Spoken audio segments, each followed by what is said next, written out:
Gimana Pak Farul nih kayaknya lagi sumringah nih kayaknya nih.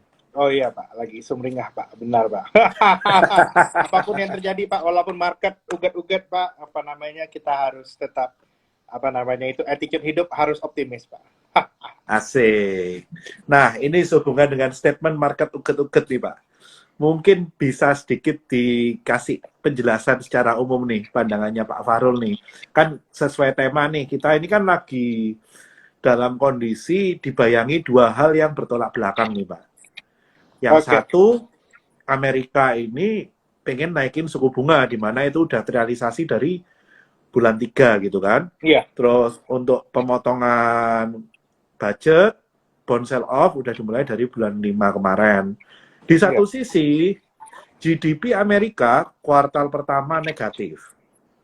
oke, Nah, iya, jadi ini kan sesuatu yang kalau misalkan suku bunganya digas terus nanti akhirnya GDP dua kali kuartal berturut-turut negatif, akhirnya Amerika resesi, di mana kalau resesi mau naikin suku bunga itu juga nggak align, tapi kalau nggak suku bunga nggak dinaikin, inflasinya juga ya walaupun udah mulai melandai, tapi kan inflasinya juga masih tinggi, real interest rate juga masih negatif. Lah ini kira-kira gimana nih Pak tentang dua fenomena yang berlawanan ini Pak? iya Pak. Fenomena, nah sebenarnya kalau kita lihat ada dua fenomena yang harusnya inline, tiba-tiba jadi berlawanan Pak. Saya selalu percaya itu kalau ada dua orang yang biasanya rukun, tiba-tiba ribut, itu biasanya ada orang ketiga Pak. Nah, yang kita bahas ini Asik. siapakah orang ketiga di antara resesi dan juga naiknya The Fed. Ini tiba-tiba kok nggak inline gini ya, The Fed-nya masih mau naikin bunga katanya, terus kita Yes. dibayangin resesi. Orang ketiga itu sebenarnya yang jadi masalah di market saat ini itu ya, yang jadi masalah baik di dua sektor. Bikin pusing regulator, bikin pusing businessman, bikin pusing trader. Itu adalah Oke. tentang fenomena disruption in supply chain around the globe. Itu Oke. intensify. Ini saya cerita dulu ya, pada dasarnya kalau follow call-nya Trimegah dari awal tahun, kita kan sangat bullish sekali. Betul, betul. Sangat bullish sekali. Premis yang kita pegang pada waktu kita bullish sekali di tahun ini, itu adalah dengan kembalinya aktivitas ekonomi dunia, maka dengan tingginya harga komoditas, maka ekonomi itu mutarnya gampang. Sebenarnya, Yes. ya kan? Yes. Ternyata seiring dengan berjalannya waktu, ada faktor yang membuat market ini jadi kentang sehingga benar-benar berada di persimpangan jalan. Ternyata walaupun kita semua butuh energi, butuh batu bara, butuh oil, dan semuanya, ternyata untuk naikin produksinya nggak gampang, ternyata nggak segampang siklus sebelumnya. Karena kalau sama-sama kita lihat itu sekarang, kalau dari sisi financing terganjal ESG, dari sisi financing ada ESG, terus juga ada yang namanya perang Ukraina, dan juga ada namanya itu temanya itu proteksionisme. Jadi sebenarnya itu saya lihat di tengah-tengah di antara The Fed tidak inline-nya antara ekspektasi The Fed ini menaikin suku bunga, kalau resesi harusnya turun suku bunga, di tengah-tengahnya itu ada yang namanya itu resiko supply chain yang lumayan naik, lumayan escalate.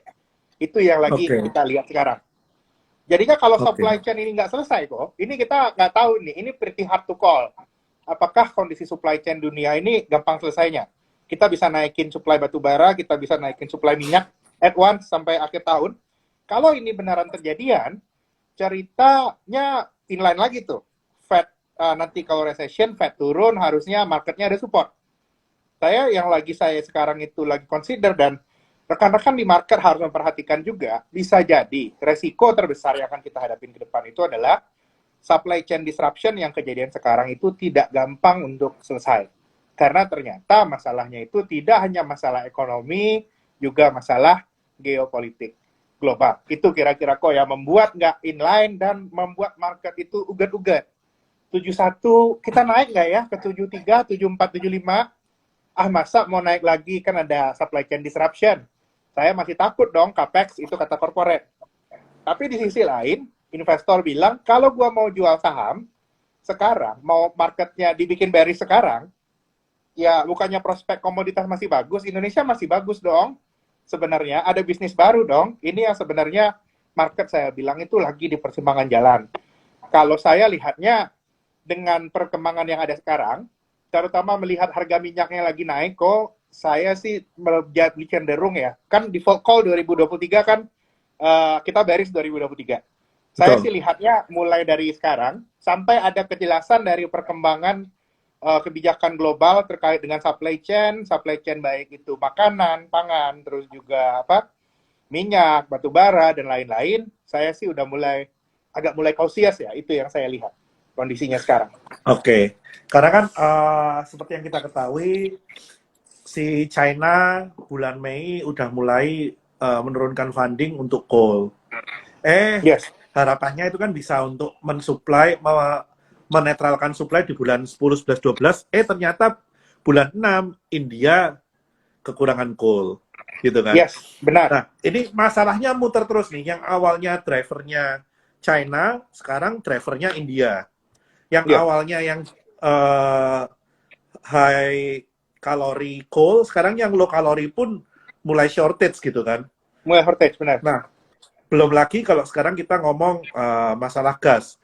Gas no doubt ini udah structural disruption itu kan masalah supply. Gas sudah Rajanya gas di Eropa, ya, Eropa. benar. Rajanya gas di Eropa udah si Rusia dan mau nge-ban juga gimana gitu kan. Tapi mau nggak mau mereka mau nge-ban gitu kan. Iya, benar. Nah, di satu sisi kita juga mulai melihat sekarang yaitu ada sisi saling protect resource ya.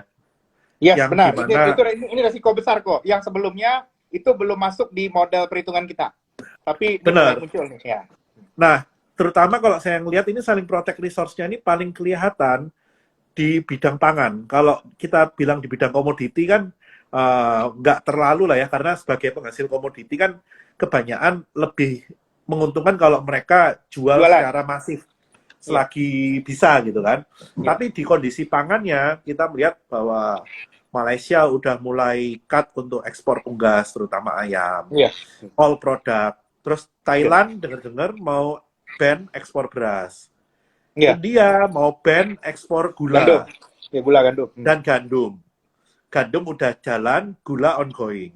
Nah, ini kan jadi satu sumber permasalahan lagi nih Pak, karena akhirnya bukan hanya energi aja yang menjadi sumber.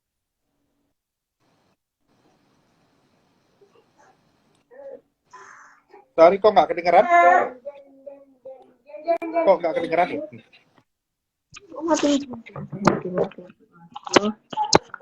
Kebanyakan negara-negara di Eropa, sumber pangannya pun banyak yang saling bergantung satu sama lain. Nah, ini mungkin yang membuat market ini jadi bingung ya Pak ya. Jadi kayak ini antara mau resesi karena memang udah nggak ada daya beli, karena semua udah mahal, GDP udah minus.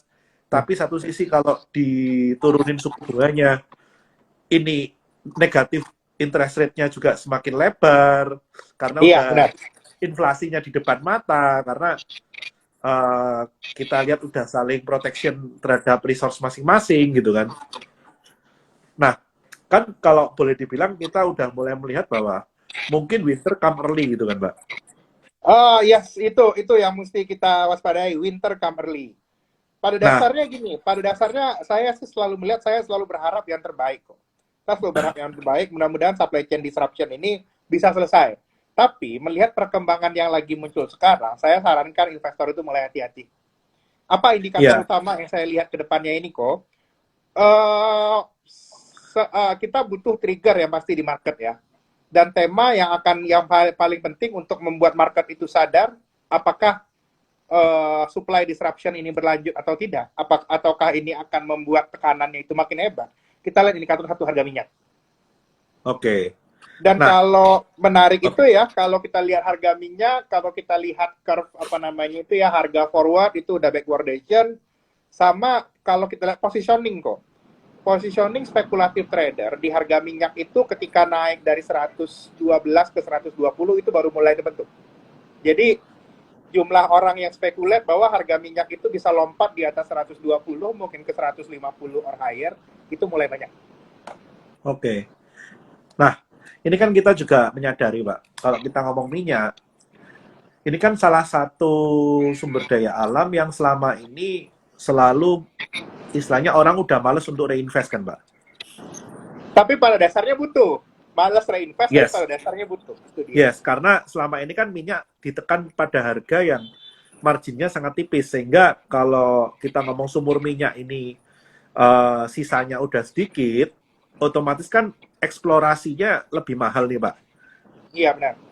Dan eksplorasi dan eksploitasinya kan lebih mahal. Dan otomatis dengan resource mereka yang sedikit, mereka mau melanjutkan untuk eksplorasi ladang baru dengan harga yang kemarin ditekan lama di bawah. Ini kan banyak perusahaan minyak yang enggan untuk melakukan Iya, reinvest. benar. Hingga akhirnya kan terjadi kondisi saat ini. Iya, Di benar. mana kondisi saat ini menurut saya lebih parah dari shortage coal. Di mana Iya. shortage coal ini kan sisa kita beli alat berat, keruk, crusher jadi Selesai. gitu kan. Iya. Nah, sedangkan minyak, ini kan kita harus ada eksplorasi dulu, pengeboran juga butuh waktu, pemasangan pipa, dan segala macam, baru sampai nanti bisa diambil minyaknya gitu kan. Iya. Nah, ini kan berarti kan di depan mata sebetulnya harga minyak ini bukan lagi, nggak mungkin tembus all time high di 147 kan, Pak?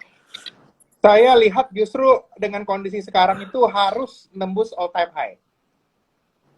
Logiknya gimana kok? Sebenarnya kan normalnya itu, ini ya normalnya kalau kita lihat dari policy making around the globe, harusnya kan udah ketahuan minyak ini kan shortage kan. Yes. Shortage, harganya udah naik, harusnya investasi udah datang dong. Harusnya ya.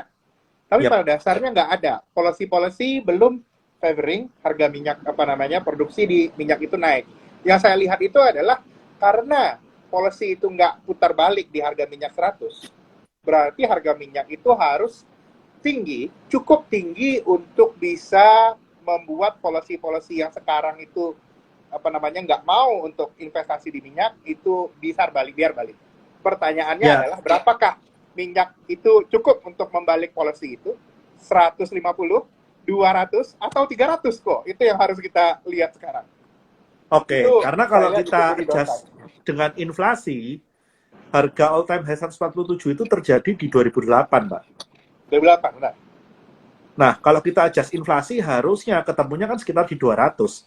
Itu baru kita menemukan all time high sebetulnya kan. Iya, benar. Ya, kalau inflasi adjusted kira-kira seperti itu. Karena itu saya yang ingin mengajak rekan-rekan investor berpikir, kita harus melakukan skenario melihat portofolio kita. What if minyak 150, 200, or even di atas 200? Itu hal yang harus kita buka di opsinya sekarang ini. Karena policy-policy yang ada sekarang itu tidak meningkatkan suplai energi sama sekali. Itu yang kita lihat. Oke. Sekarang kita what if skenario nih, Pak. Kayak Marvel nih, kan ada what if nih. Nah, ketika minyak ini menyentuh katakanlah 200, ini kan pasti ada dua sisi nih, Pak. Bagi produsen minyak, pasti mereka akan kotos-kotos seperti kondisi kita sebagai produsen coal saat ini. Yes, benar. Dan di satu sisi, dengan naiknya minyak, sebetulnya kan semua ini kan selalu gandol geret, Pak. Selalu perbandingan relatif. Di mana ketika minyak naik, coal sebagai alternatif yang sekarang dirasa 200 dan 300 adalah mahal, bisa jadi akan menjadi new normal adalah 300 gitu kan. Karena minyaknya udah 200. Yes. Yang awalnya kita ada satu asumsi bahwa coal ini akan winter di bulan 10-11 dan kembali ke level 150 dan 200, ketika minyaknya ternyata boost up di luar ekspektasi, bisa jadi coal ini akan berada pada posisi equilibrium yang baru gitu kan. Iya, benar. Otomatis kan Indonesia juga dalam posisi yang strong.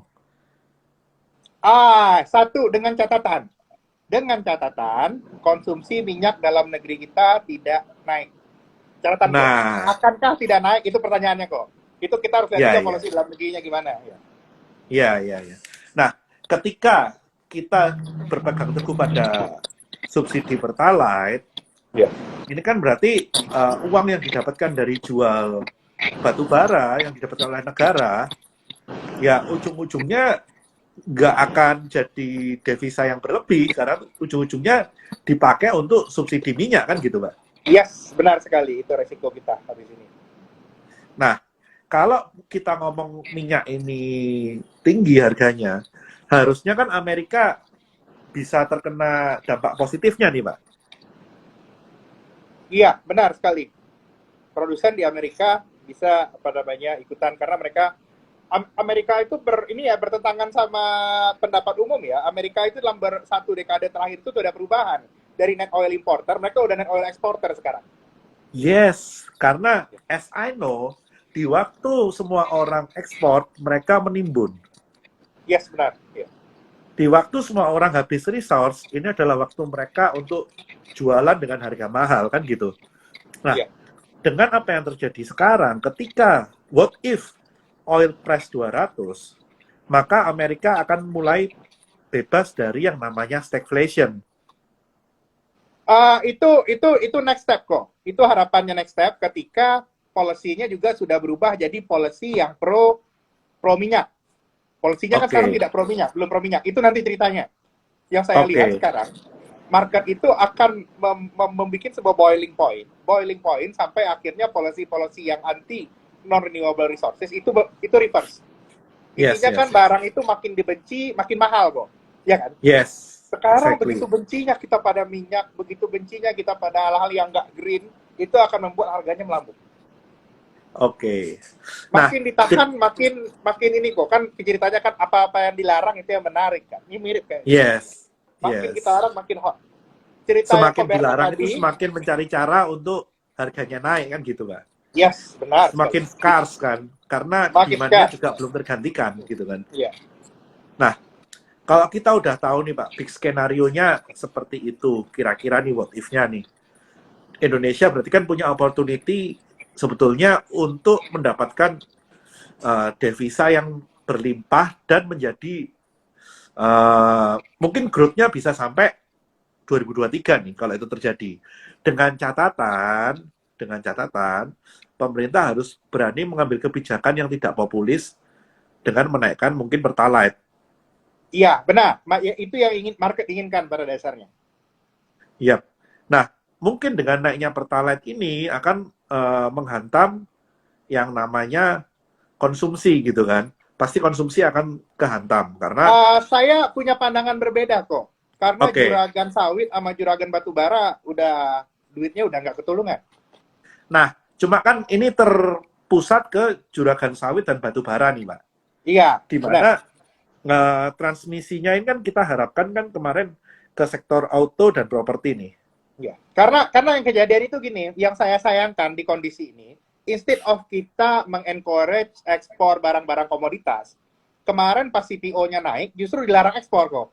Yep. Jadinya income itu banyak banget itu teman-teman saya itu yang di Riau batal lebaran kemarin kok. Padahal kan udah pas bulan puasa loh, tiba-tiba udah mau closing terakhir buat THR, di stop ekspornya, apa namanya, ekspor CPO-nya. Ini yang saya lihat merupakan resiko policy yang belum ini. Polisinya, ekonominya itu siklusnya udah berubah tapi polisinya belum berubah. Itu resiko paling besar kita. Jadi selama polisinya berubah ini, saya lihat resiko market itu lumayan gede. Tapi biasanya yang terjadi bahwa ketika kondisinya udah turun, mungkin nanti IHSG ada koreksi, terus rupiahnya melemah, biasanya baru ada perubahan policy. Ini yang biasanya terjadi dari dulu-dulu ya. Itu yang aku lihat, itu kita mesti waspada sih.